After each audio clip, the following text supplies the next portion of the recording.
adúpẹ́ lọ́wọ́ Ọlọ́run ló dá wa nù ní o. Mo mọ̀ kí ọkùnrin mo kóbìnrin o. Mo kú nílí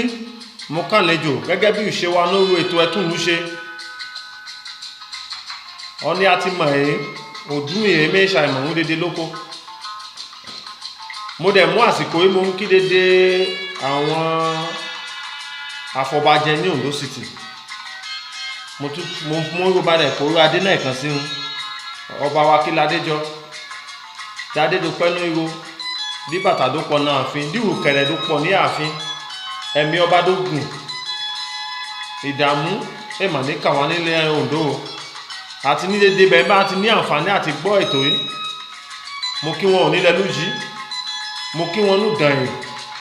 mo kí wọn ní Òkìtìpupa, mo kí wọn ní Àjùwẹ́,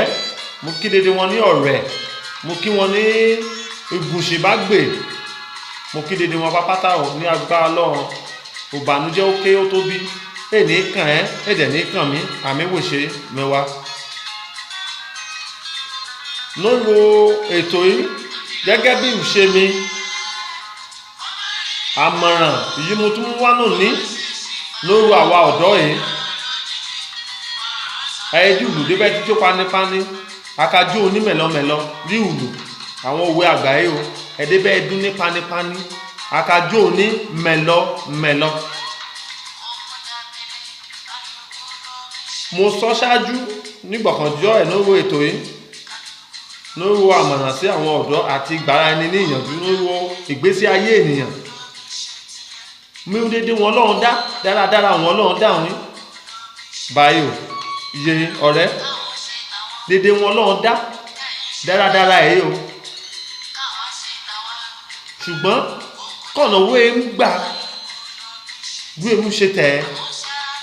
ṣe sí dáadáa ẹ̀ àbí sí aburú. Wọn lọ́run dá ní dáradára ẹ̀ wúdà gbàbẹ́ àbí wọ́kẹ̀ fún ara ẹ̀ ó fẹ́ sọ ara ẹ̀ ló sọ ara ẹ̀ dà àtúnidá nítorí Ọlọ́run ti dá ẹ tó sàn. Ọlọ́run dá ọkọ ó dá abo ó dá ọkùnrin ó dá obìnrin ó dá wa ìwé mímọ́ tó nínú ìwé Genesis yẹn ni ó dá wa ní àwòrán ara ẹ̀. Àwọn òwà kan wá kára kẹ̀yẹ́ ọ̀rọ̀ fi ń ṣe Ọlọ́run dá mọ́ ẹ ṣé àfọwọ́fà ẹ àbí ogun ìdílé ẹ. Gẹ́gẹ́ bí ọ̀dọ́ àwọn àgbàlagbà mú ẹ̀ gan pẹ̀lú ìwà àti ìṣe wọn àwọn tó sọ àwọn dà ọ̀dọ́ yéye ọ̀dọ́ gidi ríà dáhùn ní ọpọlọ àìmọye ní ọ̀rán ní ṣùkú jọ ẹ̀mẹ́ mo tó ní program kan ya ṣe ní jọ ẹ̀mẹ́ mi ọ̀nù mú ẹ̀ bá ẹ̀ sákòókò mo dárúkọ oríṣiríṣi bí ọyọ́ fi oko oníkàmùkú ra ọ̀nù mú ẹ̀kẹ́ bá ẹ̀kẹ́ ẹ̀ ṣe bá ẹ̀ lóko ṣùgbọ́n bá ẹ̀ kàwé ó ṣọmọ níwé ìwé gidi ìyẹ́ náà kàwé ọmọ níbi níran yìí ṣùgbọ́n ó mọ̀ fún ara ẹ̀ ó sọ ara ẹ̀ dà ọmọ rere lórí títì ó kọ́ yí báyìí ẹ̀ sọ ó sọ ara ẹ̀ nípa ìwà àbúkù ní ewu. Àmàdà ṣe ara wa gbọ́ arọ́ ni ó ti lè fọ́n rí ọ̀rọ̀ yìí bí o tó dà bí èmi tó ń ẹ̀ ṣùgbọ́n ó lè ṣe yí Ọlọ́run ó lè ṣe yí mọ́tò yí gan Ọlọ́run á lò kó ẹ̀ dá bá ọkàn ẹ̀ pàdé dáadábọ̀ rèé Ondo City ṣe òlu tọ́ọ̀gì mẹ́gbọ́rí ìpánlélẹ̀ ìgbà náà ládùúgbò gbé arán ní ẹjà ló ṣe kí níyẹn yàtọ̀. Ṣùgbọ́n náyé àtijọ́ náyé jọ́ ẹ̀ mo sọ mi bí 20 ọdún sẹ́yìn bí 30 ọdún sẹ́yìn bí 40 ọdún sẹ́yìn bí 20 ọdún lé sẹ́yìn dábàárọ̀ ni ó jà ní patí ó jẹ́ gbéyà tó tóbi yẹn àbí kẹ̀bóyá ó yá aṣọ ẹ̀ dé tètè dáṣọ padà àbóyá bàtà dé tètè dá bàtà padà owó yóò bá rántí ọ̀rọ̀ táìmù yìí wọ́n máa fi èso rọ́ọ̀nù mẹ́tò yìí. Ṣùgbọ́n èsì ọ̀nà tó tẹ̀ fi hàn yọ àdá àbí àbọ́n fi hàn ká lé ọmọ nìkejì ọ̀ká náà dúgbò. Àwọn ọmọ kan ra ní Ondo bẹ̀ wọ̀n ẹ̀rọ ìfináyé àtijọ́ ẹ̀ lè dákọ́ ọmọ dàbí polówó ọjà dábàá ti la ṣe patí ń bẹ̀ èsùnwé jẹ́ òjà bí ó kàn jà wá bí àáfi ní gbìn bóbi ẹ̀kànjó àfi wá sáàrin ọ̀nà ọ̀rọ̀ mẹ́tò ibi àwọn yaba mọ̀ ń gba ìwọ̀n náà máa mọ̀ ń pa ẹ̀ bí àwọn 80s wọ̀n ilé 80s àwọn olókàbóbìn ẹjọ́ bí àwọn olùmọ̀ẹ́kàn sáyé wá ìyẹn lè fò wádìí apáyẹ̀ ìyẹn ìfọ̀ fi bóyá fi náà tupa má dálé àwọn ká àbí náà ká má bọ́n lé àwọn ká ìsúwé jẹ́ Ondo City. kí bu àfiwo ti rí tẹ̀ ẹ̀ sọ àfiwo ń jọ mo dẹ̀ dúpẹ́ ní ọwọ́ kábíyèsí mo mú balẹ̀ kó rádé ò kábíyèsí bàbá Akínládéjọ àti commissioner of police àtàwọn DPO Ondo City àtàwọn àwọn èèyàn gidi ní Ondo State náà jọ ọmọ Ondo gidi náà tún jẹ́ èèyàn gidi à ń kó lọ́pàá à ń kó ògbóró bẹ́ẹ̀ láti SIB wọ́n ṣe jáde ló kojú lọ́pàá àbí ló bá ìwọ̀n ìjọba fà fi orú ẹ fi bẹ̀rẹ̀ ń fi oúnkẹ jẹun lórí ẹ òfin ókè o owó fẹ́ fèsì àwọn ìjọba dúkìá bẹ́ẹ̀ jẹ́ ló ìbá rún ṣe lórí bóyá òun ìyàwó ìfẹ́ pa wọ́n ṣe kọ́ ọ́ sínú ìgbẹ́ ló la kápẹ́ náà èsì fi bóyá náà òfin ókè o àmọ̀ fẹ́ ṣe ohun pàtàkì lóńdó dálejò wádọ́kọ̀ wọn lè balẹ̀ àwọn oníṣẹ́ òwò wẹ́dà mẹ́dà lórí òróró wẹ́dà sinmi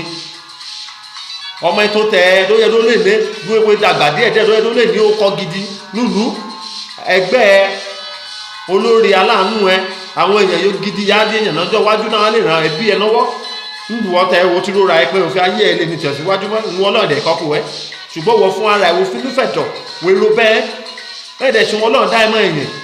wíwo fẹ́ ká pa èèyàn káyé ló bá yàn fi hàn ti pa ẹni kékeré ó dá lè dàgbà yìí àbí kẹwọn nìkan ti ga ló ti lápá ibà ó bí àbí iye ó bí àbẹ̀gbọ́n ẹ ó dá lè fòbò ó fún un ní ló bẹ bí ọ̀làjú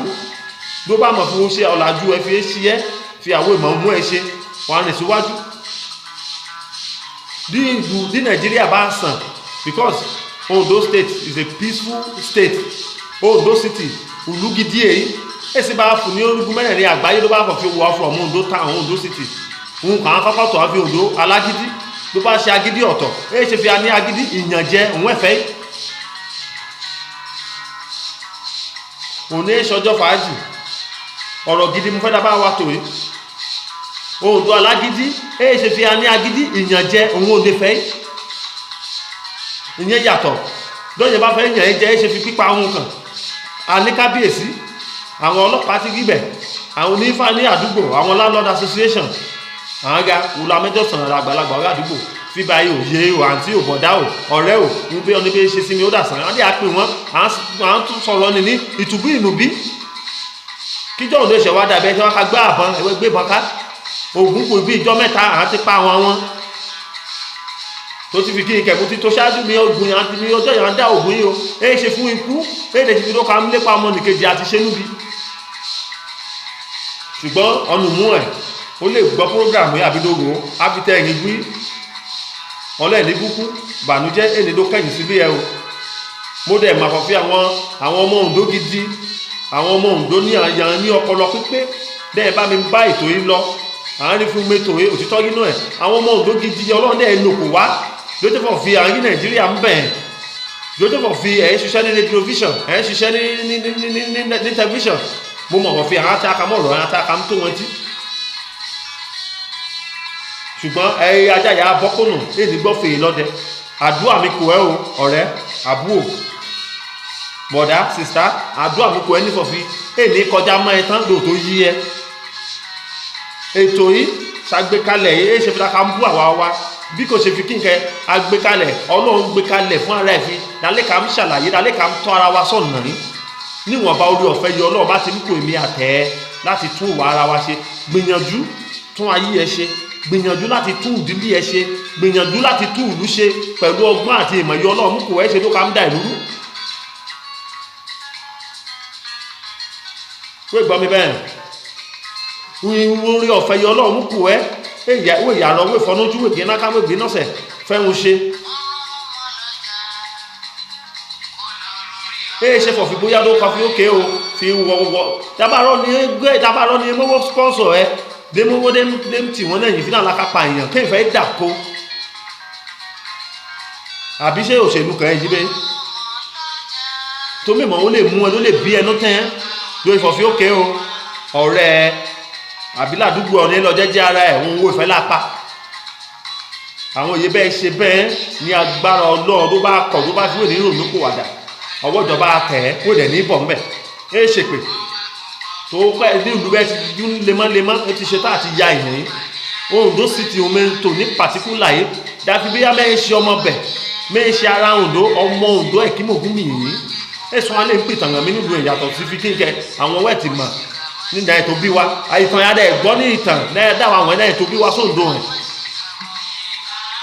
mé ìgbà ọkọ̀ fi bóyá ọmọ ẹ̀rá dí ẹgbẹ́ òkùnkùn lóńdó tàn.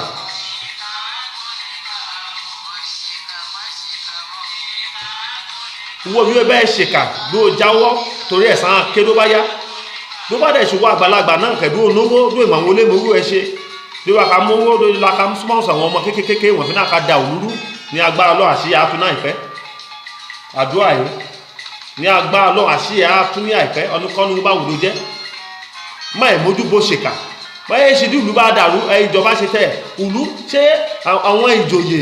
àwọn ga àwọn gbolé la mẹ́jọ sàn tabarọ ni ó ṣe ló fẹjọ́ ẹ àbí ló tún kẹ sàn náà dúgbò landlord association kẹ ẹ ṣe ń bẹ àwọn ọba wa àwọn kábíyèsí àwọn ìjòyè Oǹdó àìnú wọn ẹ wá sí Europe ẹ lọ sí America ẹ travel out àjọ òṣìmọ bẹ yìí àdàfẹ́ ń ṣe sí ohun tó dàgbà fi ó bọ́ sórí ló bá dẹ̀ ṣàwọn ará òde wá àmọ́ ẹbí ikú níṣàdé bá pààyàn tó dé lè pànìyàn náà ma kékékékékékéké wọn ẹ̀ àwọn ọmọ kéké lóye ló ká dàgbà ló ká gbọ́n lúlù ká sàn sí un yége wọ ìbáká èṣù wọ́n sàn àgbàlagbà náà yìí nẹ̀ ṣùgbọ́n àjọ àdárò nípòwàdà iye ṣe ọ̀rọ̀ ìbúgbú iye ṣe ọ̀rọ̀ ìwọ̀sí òótọ́ ọ̀rọ̀ àlàyé ọ̀rọ̀ yìí àdàbà wa fọ̀ ọ́ dàgbọ́ ọ̀nà àdàdó yé wa àmọ̀dá ìka máa àdàdàbọ̀ rèé ẹ̀bẹ̀ mo bẹ̀ yín iye ṣe ọ̀rọ̀ fi bóyá kí nìkan sì mo bẹ̀ yín oníbàmọ̀ fi wọn ní ọjọ́ ọ̀la èdè ká ṣe rèé o oníbàmọ̀ fi wọn ní ọjọ́ ọ̀la fi ọjọ́ ọ̀la fi ó mọ̀ san á lọ sí ṣọ́ọ̀ṣì á mẹ́tí à ń gbọ́ wàásù á mọ̀ wọ̀ fi wọn ṣe wọ́n jà dídí àga wọ́n fi ṣe oríṣiríṣi rẹ̀ lọ́nà òjòjò ọjà àdìgbò mọ́ta wálé ayé asán ṣì mo bẹ̀ yín ní Oǹdó city ní dédé agbègbè Oǹdó lọ sílẹ̀ lújí lọ súdàn ẹ̀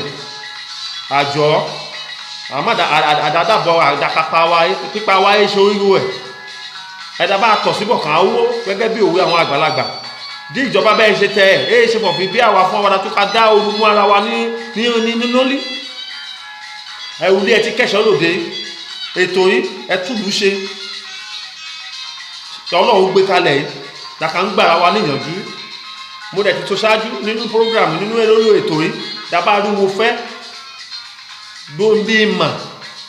mẹ́sẹ̀jì mi aṣàlàyé tí ó kè ń gbé ọ̀nà béyè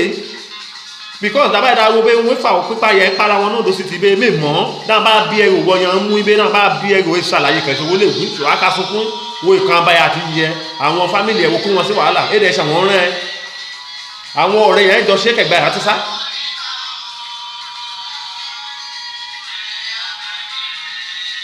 wọ́n yóò gbọ́ mi dúró dẹ̀ rò mí kí pinnu ẹ ṣé ẹ wá káwọ́ lẹ́rán dábàá rọ́ ní orí etí àdúgbò ẹgbẹ́ òmò fi rẹ̀ ẹ̀ mọ́ pẹ̀lú ọ̀pá náà wá mú un ṣùgbé tùlú ṣe èyí ṣùgbé tún ayé ẹ̀ ṣe èyí because ẹ fi lé lọ́ni má jẹ́ ẹ̀wùkù mímí tó ti ọ̀họ́ hí ẹ̀ yìí wọ́n lè fi ẹ̀nìkan ẹ̀ ọlọ́ọ̀ni dúdú kan wá o ẹ̀ àti kékeré bí òwe àgbà tó tó ṣe bí òwe ẹ̀ àti kékeré wọn ti pẹ̀ka òwòkò yìí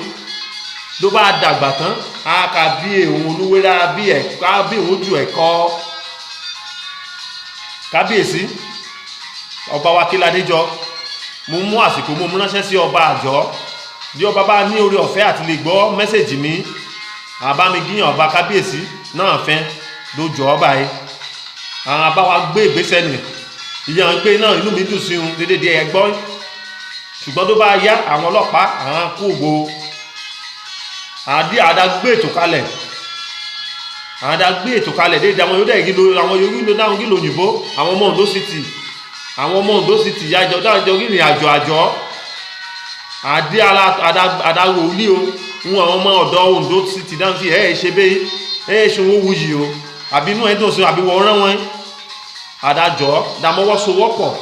dádẹ́kun ìwà bàjẹ́ ọnù mú ẹjọ́ tó ń gbé àwọn ọmọ èpè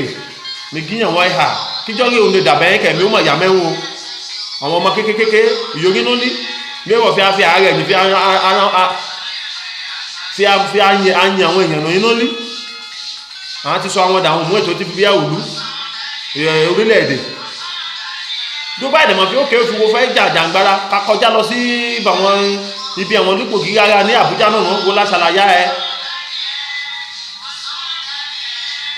torí mi ìrọ̀rùn fi arọ́ ni ó ṣẹ ní Ondo City mẹ́ yóò dá fi gbé àbọ̀dé pípa yẹn gẹ́lẹ́ wò fẹ́ gbà wọ́n lé yóò bá kọ̀wé bá jáwọ́ nágbá ọlọ́ọ̀ yóò dá òkè àti alẹ̀ àṣìyà àtú o mẹ́fìdó okú àṣìyẹ owó yóò bẹ́ mẹ́yìn gbẹ̀bẹ́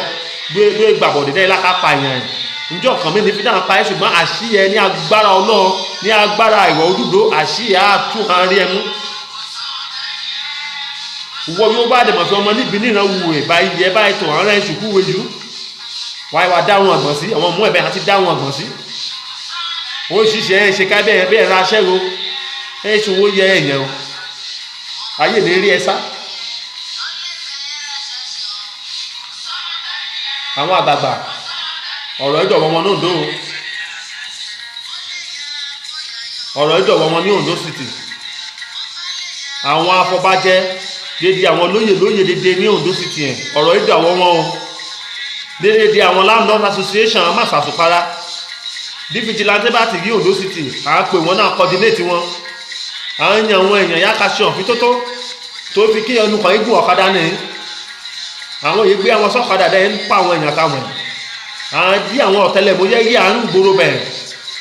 àǹdẹ̀ ìṣòro kan dẹ̀ túra ọ̀nù mú ẹ̀ gan èṣùṣẹ́ kò jọba lọ́nà ìdáríjì ọ̀nù mú àáyán súnpò òun fún ẹ̀gẹ́ túgbà arapọ̀ mọ́lúfẹ́ ẹgbẹ́ bẹ́ẹ̀ ni agbẹ̀yìn bẹ́gbọ́jẹ́ akàṣíwájú akàṣẹ̀yìn ọ̀nìkẹ́ni bẹ́ẹ̀ ṣe lúfẹ́ náà Ondo City àṣìyà àtún ní agbára lọ́run òótọ́ ọ̀rọ̀ yìí o pẹ̀tẹ̀pẹ̀tẹ̀ nábẹ́ ètò ẹtúbù ṣe mo gbọ́dọ̀ méṣù ọ̀fọ̀ fi orí ọ̀fẹ́ yọ ọlọ́run mú kò mí ilé òun ẹtí kẹsàn òde àìmọye àwọn program tó rí adájú bọ̀ dákọ́kọ́ bẹ̀ náà tún ní wàdà fọ olúwa mọ́ má bẹ̀wò àti ṣe òótọ́ olóòótọ́ kan tó yẹ kúrò sí pàkà mẹ́wàá gẹ́gẹ́ bí ọ̀rọ̀ mi tò náwọ́ ní ojú àti bàmí sàn ní adìbáwá dá sọ̀rọ̀ yìí ọ̀rọ̀ yìí lọ náwọ́ àjọ má gbẹ̀yìn bẹ́bọ jẹ́ ọ̀rọ̀ yìí lọ náwọ́ ní abẹ́ túbú ṣe àbáwá kíyèsí wọ́n ṣẹlẹ̀ ní Ondo City gangan ẹjọ́ ṣùgbọ́n pẹ̀lẹ́ àwọn àgbà àwọn lọ́ba níjòyè ní Bágbé o ní Gùnṣin o ní Ondo City lọ sí ọ̀nà wẹ̀nà lọ sí Ondo East ní bọ́lọ̀ndúró dédé wọn pápátá mo bẹ̀ àjọ àmọ́jú ìlú bàjẹ́ àwọn ọmọ wa àdámùwẹ́ wọn àwọn ọmọ wa ọkùnrin pàápàá àdámùwẹ́ wọn wọ́n yóò bá dẹ̀ kọ́ hòtẹ́ẹ̀ dúró ní big hotel sí Ondo City gbìyànjú dúró dí security ẹ̀ tight ọlọ́ẹ̀ní dánú ọlọ́ẹ̀ní dúdúṣẹ́ owó wa tó bàjẹ́ o àwọn àdúgbò wọn dédé ní àwọn èèyàn aka sọ àwọn aka mójútó àdúgbò náà sán àti lálẹ́